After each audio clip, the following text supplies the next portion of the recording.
कर्म फल सबको मिलता है, बेटा बनकर, बेटी बनकर, दामाद बनकर और बहू बनकर। कौन आता है जिसका तुम्हारे साथ कर्मों का लेना देना होता है। लेना देना नहीं होगा तो नहीं आएगा। एक फौजी था, उसके माँ नहीं, बाप नहीं, शादी नहीं, बच्चे नहीं, भाई नहीं, बहन नहीं, अकेला ही कमा कमा के फौज में जमा करता जा रहा था। तो थोड़े ही दिन में एक सेठ जी जो फौज से माल सप्लाई करते थे, उनसे उनका परिचय हो गया और दोस्ती हो गई। सेठ जी ने कहा, जो तुम्हारे पास पैसा है वह उतने के उतने ही पड़ा है, तो मुझे दे दो, मैं कारोबार में लगा दूंगा, तो पैसे से पैसा बढ़ जाएगा, इसलिए तुम दे दो। फौजी ने सेठ जी को पैसा दे दिया।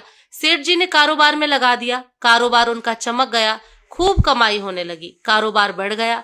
थोड़े ही दिन में लड़ाई लग गई। लड़ाई में फौजी घोड़ी पर चढ़कर लड़ने गया।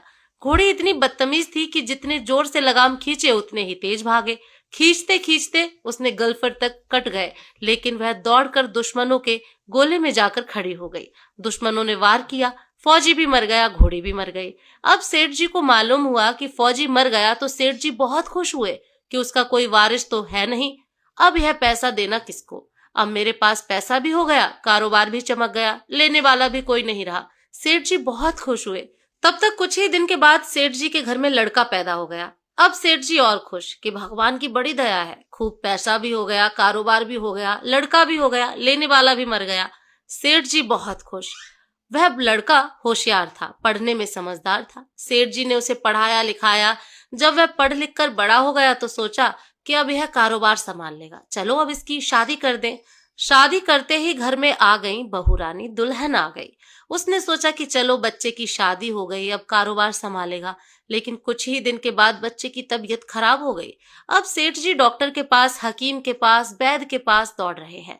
वैद्य जी जो दे रहे हैं, दवा खिला रहे हैं और दवा असर नहीं कर रही। बीमारी बढ़ती ही जा रही है, पैसा बर्बाद हो रहा है और बीमारी बढ़ती ही जा रही है, रोग कट नहीं रहा, पैसा खूब लग रहा है। अब अंत में डॉक्टर ने कह दिया कि लाइलाज मर्ज हो गया, इसको अब असाध्य रोग हो गया, यह बच्चा 2 दिन में मर जाएगा। डॉक्टर के जवाब देने पर सेठ जी निराश होकर बच्चे को लेकर रोते हुए आ रहे थे।